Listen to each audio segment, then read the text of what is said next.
We are live. Awesome. Thanks for joining us tonight, everybody. My name is Kristen Zemke, and I am an Apple Distinguished Educator, and I'm here with my colleagues Don Goebel and Jean Halderson, and we are going to talk a little bit tonight about our iTunes U course, Literacy in Action. This is a course that is designed for K through 12 classrooms. It is based in creative tools and applications that capture and foster student thinking. And so as we unpack this course tonight, we're going to start a little bit talking about the pedagogy and then really get into the next place of how do we use this pedagogy and amplify it with digital tools. So I'm going to turn it over to my friends Don and Jean and let them introduce themselves to you.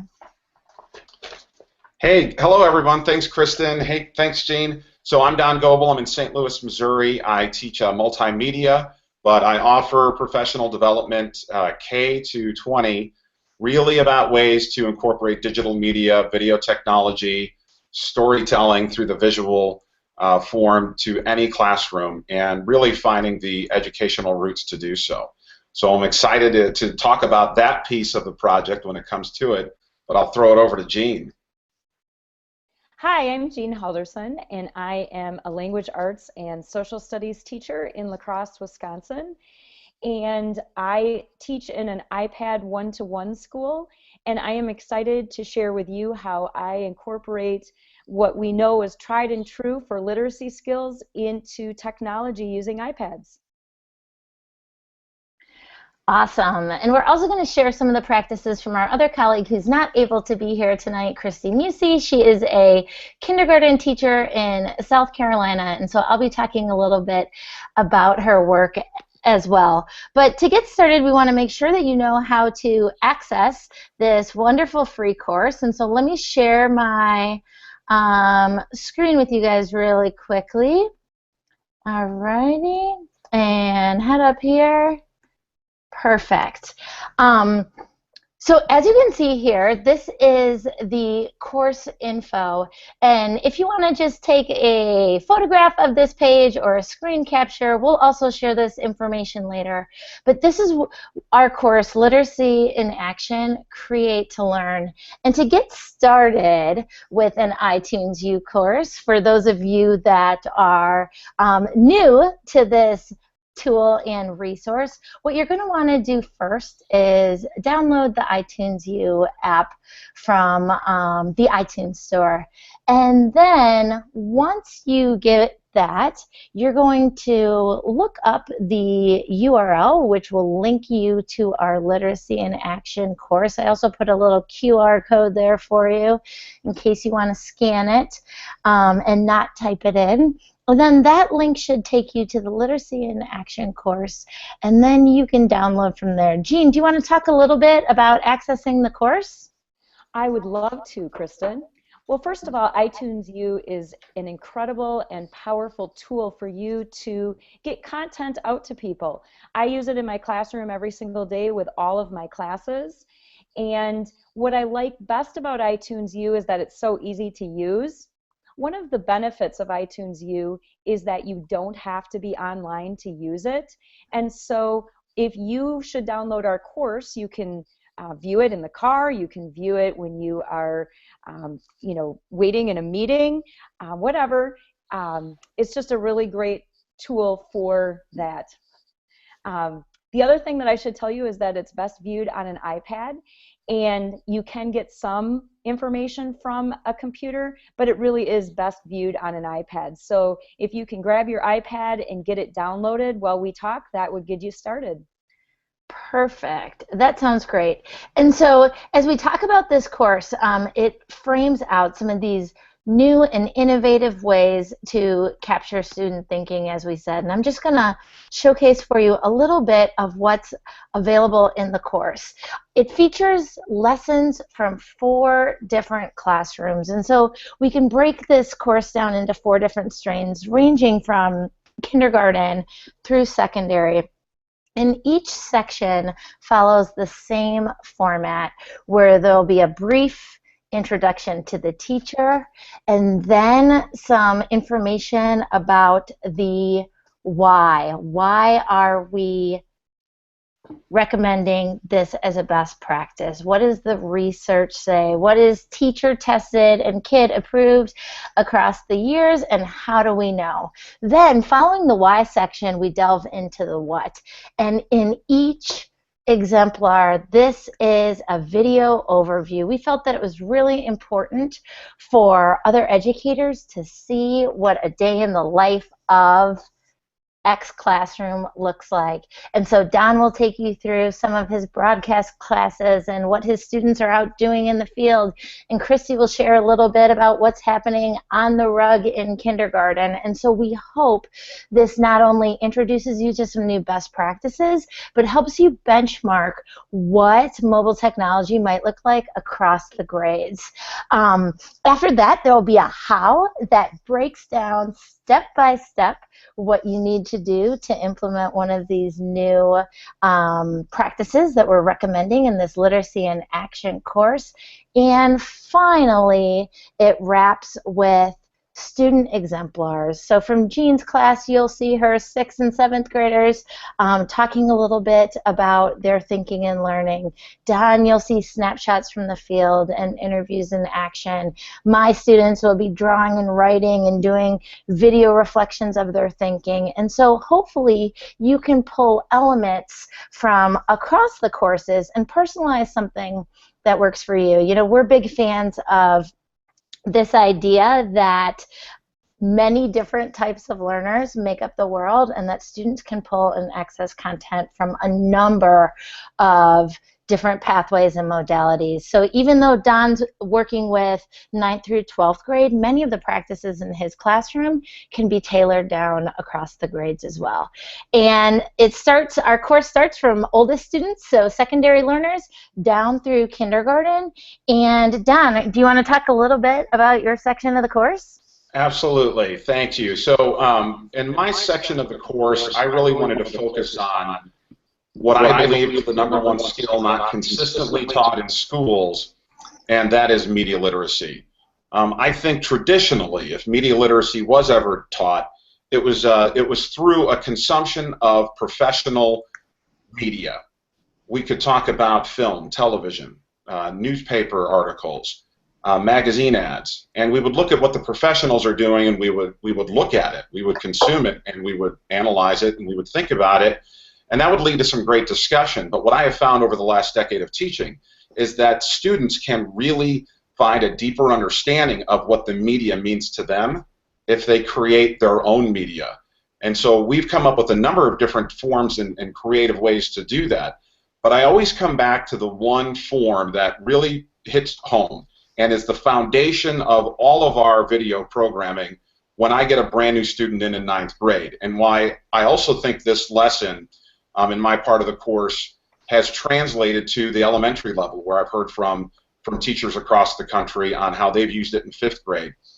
So we talk about the art of the interview, and what I created was an iBook called Interview an Expert. And the reason I wanted to do that was because the reality now is that we live in a participatory culture. Participatory. Easy for me to say. You guys feel free to laugh. I mean, come on. And the reason that is because anybody with a device can videotape and is videotaping. And think about all the gotcha videos that have been out there in the last few years, from police officers to criminals of any kind to natural catastrophes. The video camera is in our pocket, in our phone, in our iPad, and any kind of tablet or device or smartphone that we have. And I believe there's an accountability and a responsibility that's necessary for that type of culture. And so going back to the art of the interview, it's rooted in research. And so I wanted to identify a project where my kids really base their learning by realizing that anybody's an expert. And we tell stories through people, and people who have knowledge about pretty much anything will have a story to tell. And I think we can relate that to any part of our curriculum if it's possible. So through that interview, my book, I wrote a multi-touch book that you will find in the course, will take the teacher and the students from A to Z through the research, through the collaboration, through the communication, all of the planning that's involved, to the art of practicing to listen, to the composition. How do you hold the iPad? How do you hold the device? What elements are important to kind of keep us interested in what's happening? And you can even see here from some of the example pages here, preparing the unit, learning how to conduct an interview. We talk about capturing quality audio and video, because video is two parts. If I can see the video but I can't hear it, and that hearing is so important, we have to know how close we need to get maybe to our subject. And we take you through the entire process of conducting that interview. How to find an expert, where do you interview them, what kind of questions do you ask? And I take that whole question phase out of it, and we create really a conversation where we have our experts tell us about the subject they are most knowledgeable about. And the beauty behind video is that there's a simplicity now to publishing live. You can publish it to any website in the world. You can use a video host like SchoolTube, YouTube, Vimeo. With the iPad, you can directly upload it to YouTube and Vimeo and Facebook. Facebook becoming a very popular host for videos. And these are some lessons and discussions we talk about in the book that you can have with your class. Once that video is published by the student-created media, now as a class and as an authentic global audience, you can really now offer that full media literacy circle by critically analyzing the work that you just recorded. And as a class, you can report on that, and you can comment on a blog. You can write reflections on Pages or Google Docs or whatever word processor you like, Google Classroom. That part doesn't matter. The part that really is important is that you're making the effort to really watch the media with intent and purpose, and that you hope then by having it out there to the world that maybe there might be some others as well that would listen to your message and offer you some feedback.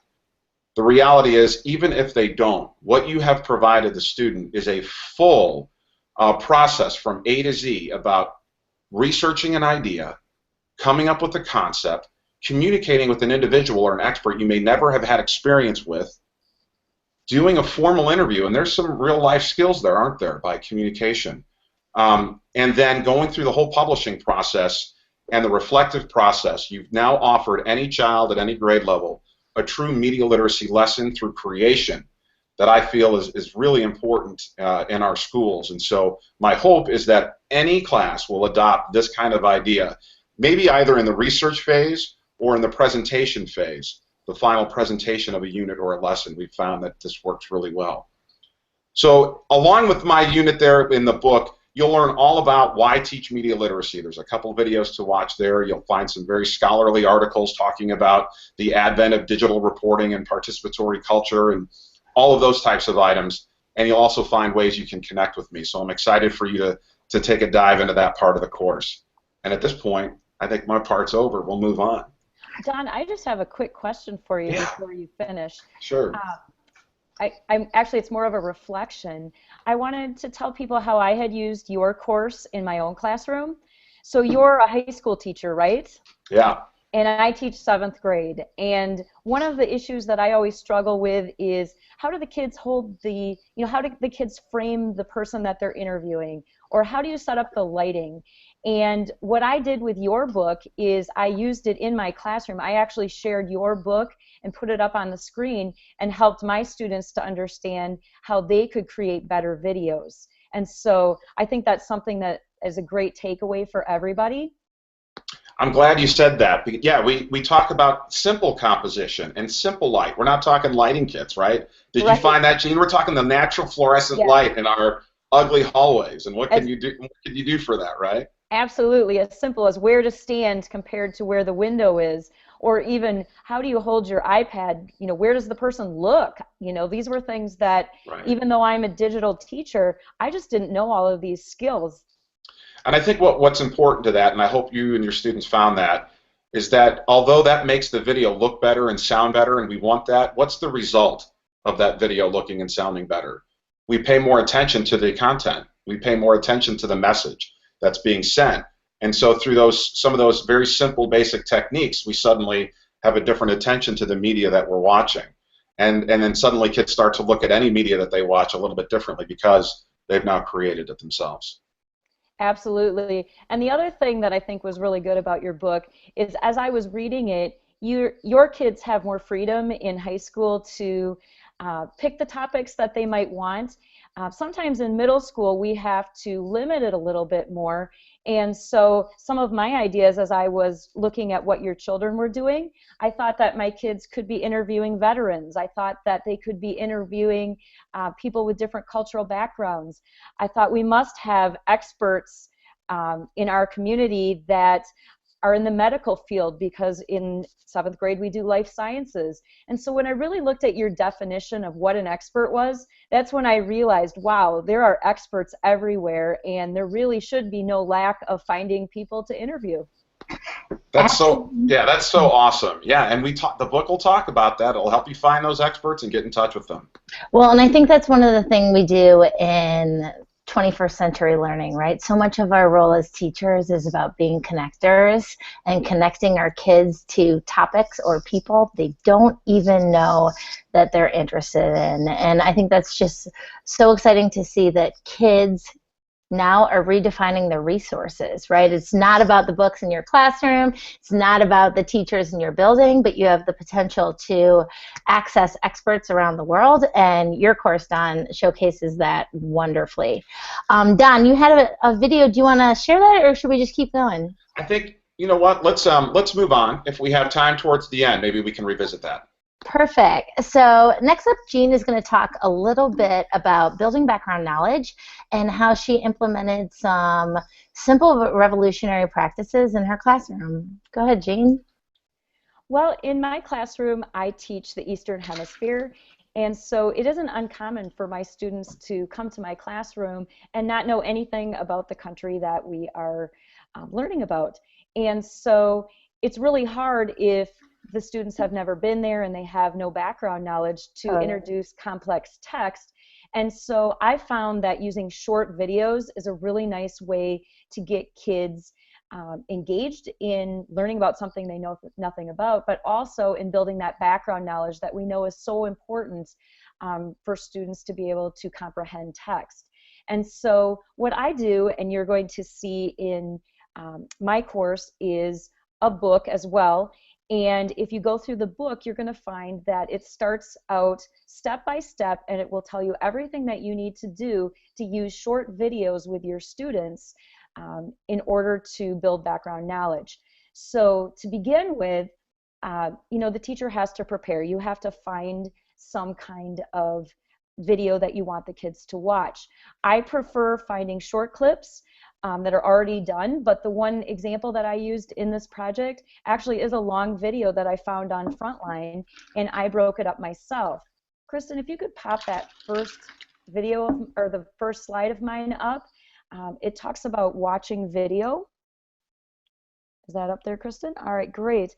And so you're going to see that in my course, it goes step by step, and all you have to do is take a look to see what it is that we're asking you to do as the teacher and the kids to do. And if you look, there's a little star that says teacher tip, and I tried to put in things that I learned, mistakes that I made when I did this activity the first time, so that others could learn from them.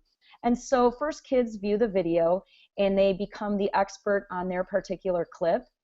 And then I'm going to have you switch it, Kristen, to the next slide. And of course, they've taken notes on the video. In this case, I had the kids, we were working on the core standard of finding the main idea and the supporting details, the textual evidence. And so the kids had their notes, and I did allow them to use either Poplet or Pages, depending on what their learning style was. Some kids like to go linear, and some kids like to map things out. And so I let them choose the app that they wanted to do. Moving on, the kids started creating one chapter in a class book. We did use the app Book Creator, which happens to be one of my favorite apps. And what I love about Book Creator is that you can combine audio, video, pictures, and so each of the students had one small section, 2 to 3 minutes of this video, and they created a chapter in the book. And on the screen there, you can see a small example, which I'll show you later, a larger one. And after all of the chapters were created, I had one student, because I'm in 7th grade, I can have kids do this for me. I had one student combine all of the student chapters into one big book. And so all of a sudden now, all of the work of all of the 25 students in my class was in one book. And we moved on to the sharing and the discussion. And Kristen, if you'd move it to sharing and discussion. So to get the content out to the kids, I use iTunes U, and so you can see on the screen that I put it out to the students. After we shared it as a class, we decided that we also wanted to publish it in the bookstore, and so you can see that if you want to, you can download and you can see the whole book. Move on to the next slide, Kristen. And this is an example of what one part of a chapter looked like, one of the students' books. And so you can see that they incorporated audio, they put in pictures. We really focused on being digital citizens and making sure that we only used photos that had a Creative Commons license. And so we worked on making sure that we cited our sources correctly. And I had a rubric that the kids used to not only self-assess themselves, but I was able to self-assess them too. So if you're interested in seeing that book, you can go on iTunes U and you can take a look. That's pretty much it.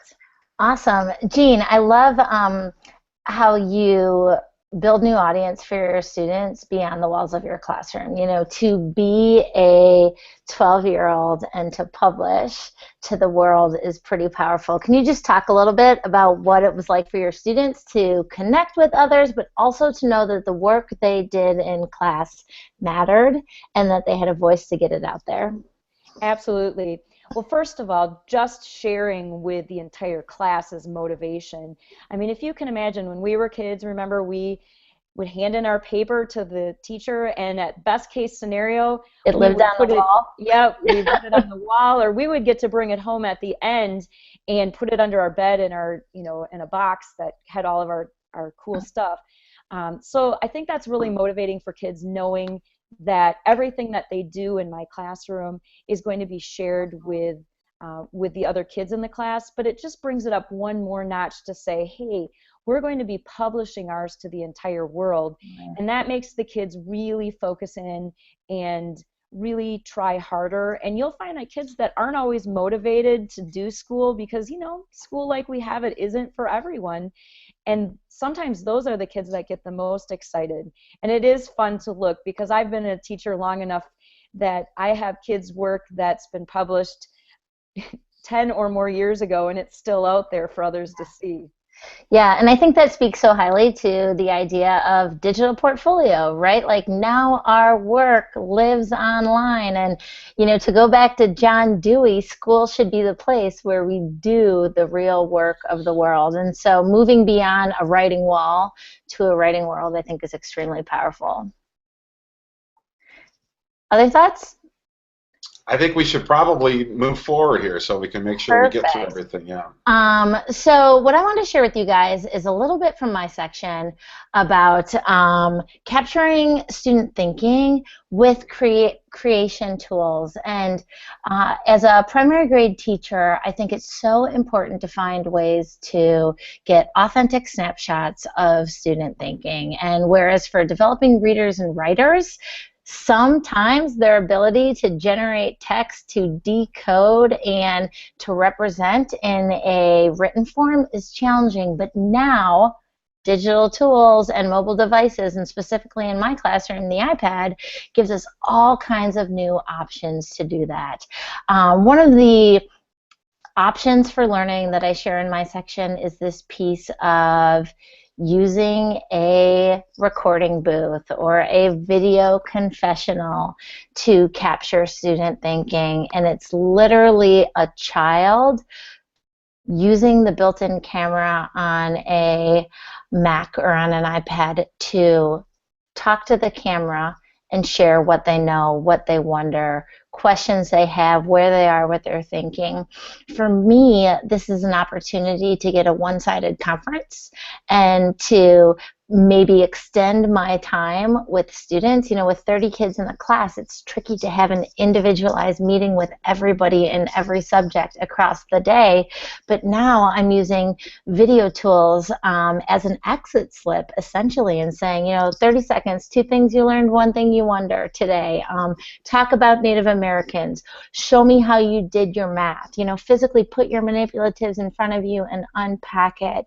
And so some of the things I tried to share in my section of the course was how to do these entry-level, simple, try it tomorrow practices with your kids that really build out what you know about a child as a learner. And so my section goes through this as well as using drawing tools, but one of my favorite pieces is that there's these mentor text components that go along with it. And we know that mentor text works in reading and writing workshop. We know it works in math. Now we need mentor tech in our mentor text toolbox as well. And so in this section, there's printable or viewable infographics where teachers can go through and figure out how to do some of these practices, but then it's also intended to be a model for students. And so you can print this up and put it at a center. You can open an iPad and have kids follow the step-by-step. And I hope that's something that educators are using around the world to help their kids craft a vision for what's possible, because as literacy and thinking changes, we have to build up our kids' understanding with that. Another portion that I'm excited about from my section is that there are these video mentor text examples, and I think Don would agree that a picture says 1,000 words, a video explains 10,000, right? And so when we empower kids to do that reciprocal teaching piece and to shift the learning to who's in charge, we get practices that are not always perfect, but that are powerful and growing thinkers. And so in my section, you're going to find some video mentors created by students for students. And so I'm going to unplug this, and hopefully you can hear it. Maybe you guys just let me know if you can. Here's a student mentor text on how to use iMovie. Press record, and we'll count down from 3. This is my favorite book, Pen Pals. And then you press, you got your photos and your thinking. Now you're ready to add music. Press right here, the little music note. All right, and so you can see there 6-year-olds explaining a tutorial how to do iMovie. 90 seconds. A teacher can watch it and figure it out. Sometimes I need some mentor text too. But the intent is that you can use this resource, project it in your classroom, and tell your students, hey, follow along. Let's do what this child does, and start learning how to create a movie. And I think just building on that, you know, the exemplars across the sections, from Don to Jean to mine to Chrissy, it's so instrumental to our understanding of what is possible when we see the work that other kids produce, and when we can celebrate and say, oh, you know, if 7th graders in Wisconsin can do that, my kids can do that. Oh, if kindergartners in South Carolina can do that, my kids can do that. And so wrapping it all up and bringing it back to the standards, finding opportunities to, you know, invite kids to share thinking. This shows you how To invite kids to share their thinking. This is a picture of a hurricane happening.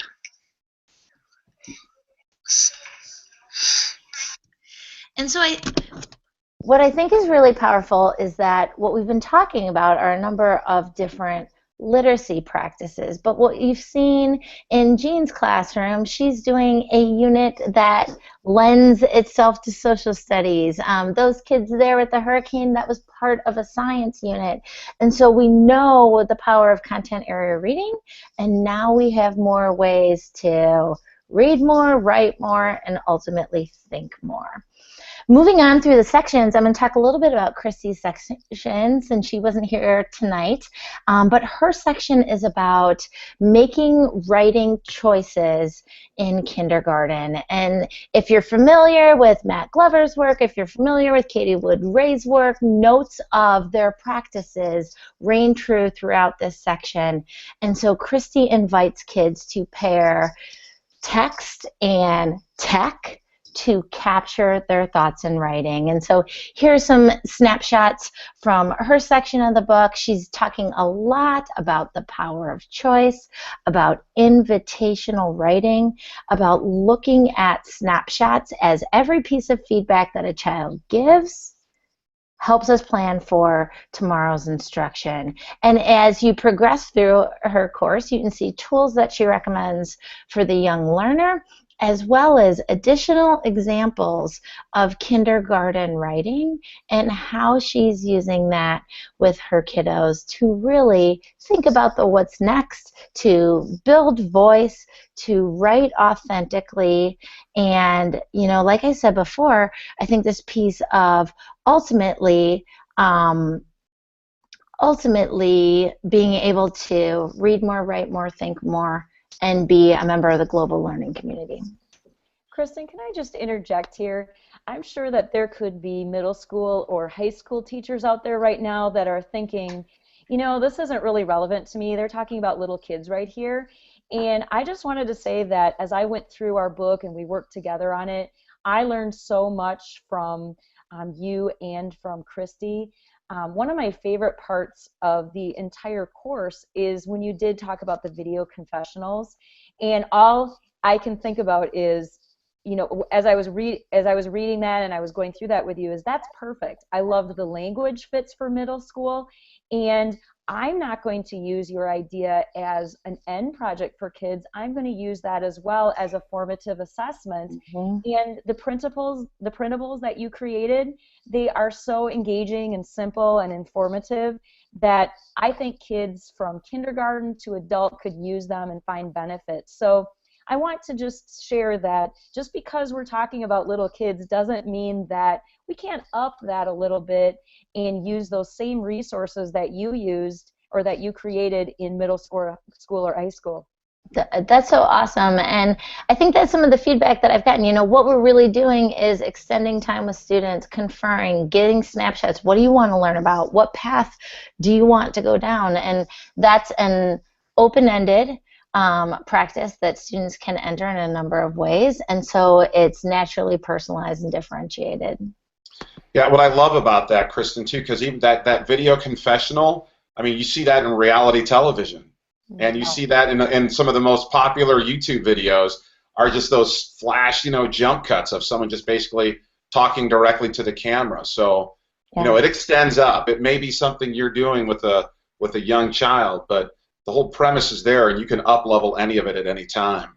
And I think that's what's really important. And the other side that I really love is that, you know, there's a lot of, I hear a lot, especially from younger elementary level teachers that, well, are we teaching tech or are we teaching content? And my answer to that is I believe you need to do both. I mean, tech can be content from time to time, and in small, simple ways. You can't just dismiss it because there's so much other time you have to write or assess this certain way, because, as Jean mentioned, some of these lessons are perfect assessments. Yeah. It's a different way for a child to tell you that they know, because there are many I was one of them as a student that I couldn't tell you as well through writing, but I could tell you visually, and I could tell you when I spoke. And I think more opportunities for kids to have that opportunity to share what they know is unbelievable.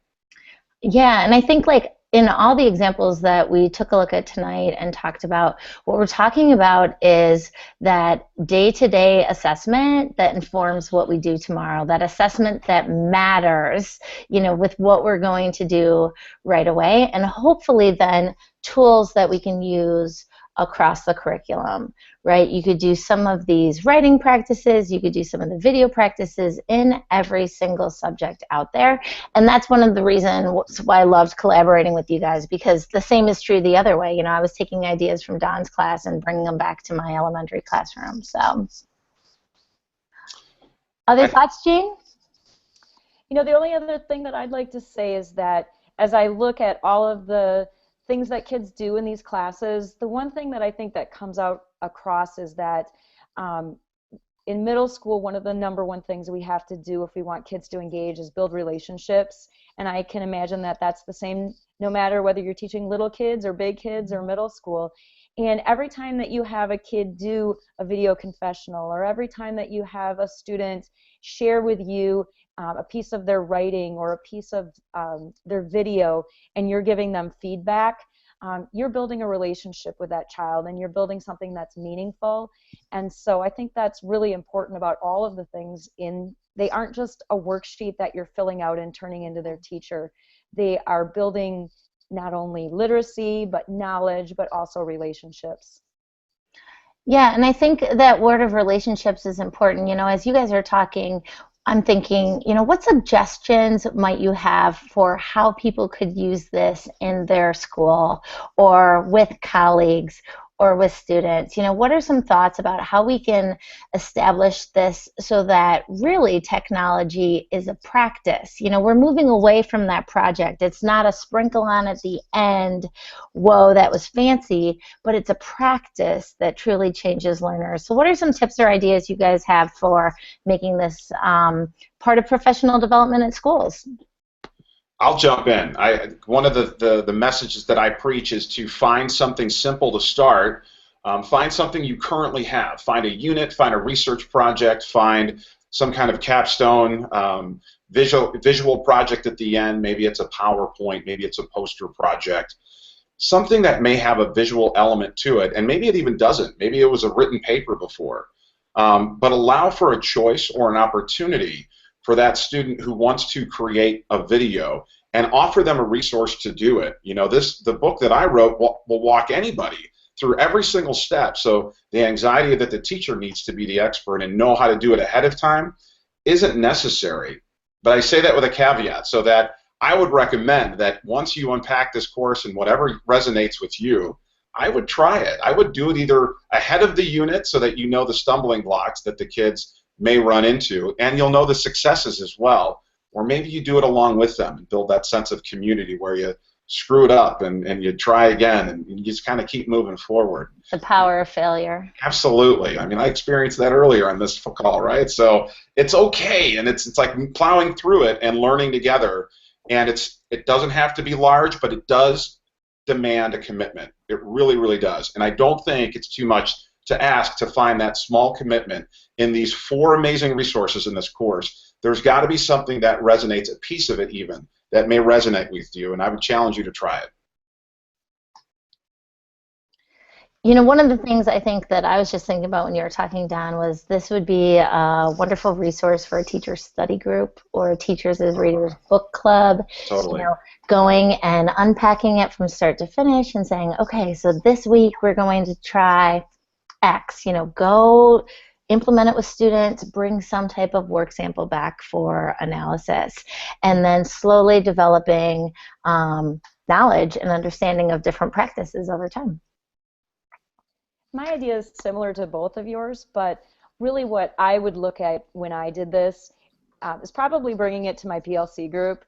I don't know about you, but once a week I meet with my PLC group, and I am really blessed with an awesome PLC group. And what we would probably do if we were going to tackle this course is we would do one section a week over a 4-week period, and we would read it on our own and then come to PLC and brainstorm the different ways that we could implement all of the things that we saw in that particular course section that week.